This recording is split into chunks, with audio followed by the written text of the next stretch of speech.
જૂનાગઢ કૃષિ યુનિવર્સિટીની હવામાન વેધશાળામાં તાપમાન તેમજ વર્ષા માપન યંત્ર રાખવામાં આવ્યા છે। ત્યારે આ વેધશાળામાં જે સ્વયં સંચાલિત વર્ષા માપક યંત્ર છે તે કઈ રીતે કામ કરે છે અને તેની ખાસિયતો શું છે તેની સમગ્ર વિગતો જૂનાગઢ કૃષિ યુનિવર્સિટીના હવામાન વિભાગના નિષ્ણાંત ધીમંત વઘાસિયાએ આપી હતી। આવો જાણીએ શું છે આ મશીનની ખાસિયત। છે કે જેને આપણે સ્વયં સંચાલિત વરસાદ માપક યંત્રો છે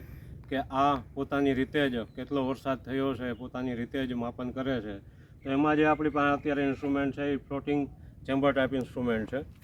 અને આમાં જે પણ વરસાદ થશે એ આ એક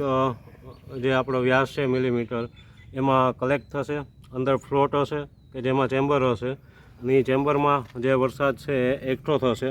અને એના દ્વારા જે આ પેન આર્મ છે એ પેન આર્મ ઉપર નીચે થશે કે જે રીતે કન્ટિન્યુઅસલી વરસાદ રહેશે તો પેન આર્મ ને આપણી પાસે જે આ ઇન્સ્ટ્રુમેન્ટ છે એ 25 mmની કેપેસિટીવાળું છે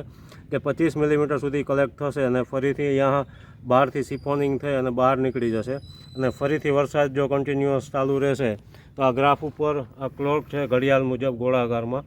તો એ મુજબ કન્ટિન્યુઅસલી વરસાદ આપને કેટલો મળે છે એ દિવસ દરમિયાન આપણે એ પોતાની રીતે જ મશીન માપન કરશે અને દરેક સવારે આ ગ્રાફને આપણે બદલાવવામાં આવે છે અને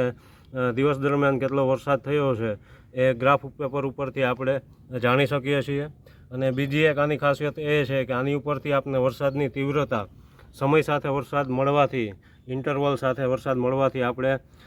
વરસાદની તીવ્રતા કેટલી હતી એનું પણ આપણે આમાંથી ગાણિતિક પ્રક્રિયા કરી અને મેળવી શકીએ છીએ કે આપણે વરસાદની તીવ્રતા કે આ સમય દરમિયાન વરસાદ કેટલો હતો તો એ જોવા માટે આપણે ગ્રાફ પેપરનો અભ્યાસ કરશું તો એના ઉપરથી આપને ખ્યાલ આવી શકશે। સાદા વરસાદ માપક યંત્રમાં જોઈએ તો એક માણસ કે મેન્યુઅલી આપણે પોતાએ ફિઝિકલી હાજર રહી અને વરસાદ માપન કરવો પડે છે, જ્યારે સેલ્ફ રેકોર્ડિંગ રેન ગેજ છે તો એ વરસાદ છે એ પોતાની રીતે જ વરસાદનું માપન કરે છે। બીજું એક મહત્ત્વનું એ છે કે જે આ સાદું વરસાદ માપક યંત્ર છે એ ટોટલ આપને એટલે કે જથ્થો કેટલો છે વરસાદનો એ આપને આપશે, જ્યારે સ્વયં સંચાલિત જે વરસાદ માપક યંત્ર છે એના દ્વારા આપને ટોટલ એમાઉન્ટ એટલે કે ટોટલ કેટલો વરસાદ થયો છે કુલ એ પણ મળશે અને સાથે સાથે વરસાદની તીવ્રતા કેટલી હતી કે સમય દરમિયાન 24 કલાકના ગ્રાફ પેપર ઉપર સમય દરમિયાન તીવ્રતા કયા સમયે કેટલી હતી એ આપણે જોવું હોય તો એ ગ્રાફ પેપરથી ઉપર આપણે જાણી શકીશું। એટલે આ જે સ્વયં સંચાલિત છે કે જેને આપણે સેલ્ફ રેકોર્ડિંગ રેન ગેજ કહીએ છીએ તો બે વસ્તુ આપને આપી શકે છે, ટોટલ એમાઉન્ટ ઓફ રેનફોલ અને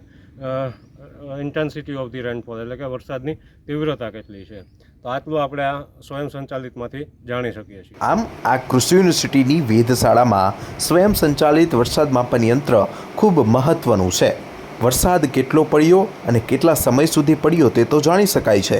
પરંતુ સાથે સાથે આ વરસાદની તીવ્રતા કેટલી હતી તેને પણ માપી શકાય છે। આશિષ પરમાર, લોકલ 18, જૂનાગઢ।